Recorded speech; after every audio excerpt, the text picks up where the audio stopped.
তো বন্ধুরা, আজকে আমরা তৈরি করছি ব্রেড স্যান্ডউইচের রেসিপি। বন্ধুরা, তোমরা বাড়িতে চেষ্টা করে দেখবে, অনেক ভালো, অনেক সুস্বাদু হয়। বন্ধুরা, আমরা ব্রেড নিয়েছি 4টা, তোমরা যটা পারে নিতে পারো।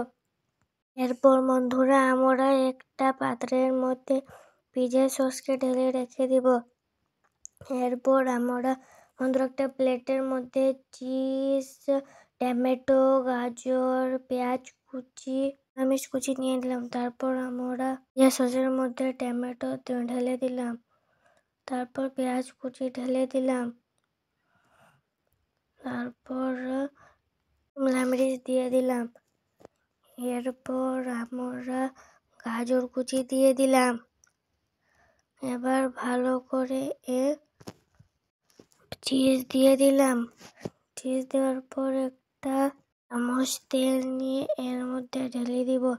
এরপর আমরা লবণ মির্চের পাউডার, এরপর ভালো করে মাখিয়ে নিব। এরপর আমরা দিয়ে দিব এর মধ্যে নুন। নুন দেওয়ার পর এর মধ্যে দিয়ে দিব চিলি ফ্লেক্স 1 চামচ। এরপর আমরা দিয়ে দিব পিৎজা মশলা। তারপর ভালো করে মাখিয়ে নিব। এরপর আমরা একটা প্লেটের মধ্যে ব্রেড রেখে ব্রেডের উপর সস ঢেলে দিব। তারপর সসকে ভালো করে মাখিয়ে নিব। খানোর সঙ্গে সঙ্গে সবজিগুলো দিয়ে দিব। এরপর আমরা চিজ দিয়ে দিব। চিজকে ভালো করে মাখিয়ে নিব। চিজ দেওয়ার পর এর মধ্যে আমরা ভেজিটেবল দিয়ে দিব। ভেজিটেবল দেওয়ার পর এরপর আমরা এর মধ্যে দিয়ে দিব চিজ দিয়ে দিচ্ছি। তোমরা নিজের হিসাবে কম চিজও ডালতে পারো, আবার বেশি চিজও ডালতে পারো। যেমন তোমাদের পছন্দ তেমনি তোমরা দিয়ে দিবে। ভালো করে চিজ কভার করে নিয়েছি।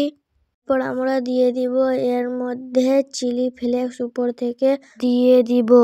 দেখতে কত সুন্দর লাগছে বন্ধুরা, তোমরা দেখতেই পাচ্ছ।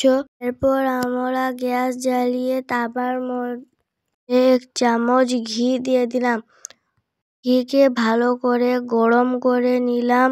এরপর আমরা ব্রেড পিৎজা দিয়ে দিব।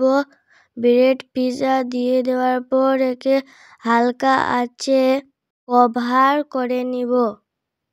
থেকে 4 মিনিটের জন্য ঢাকানোর পর দেখো আমার ব্রেড পিৎজা তৈরি হয়ে গেছে। এরপর আমরা ব্রেড পিৎজাকে একটা প্লেটের মধ্যে রেখে দিলাম। বন্ধুরা, ভালো লাগলে লাইক, কমেন্ট, সাবস্ক্রাইব করে যাবে।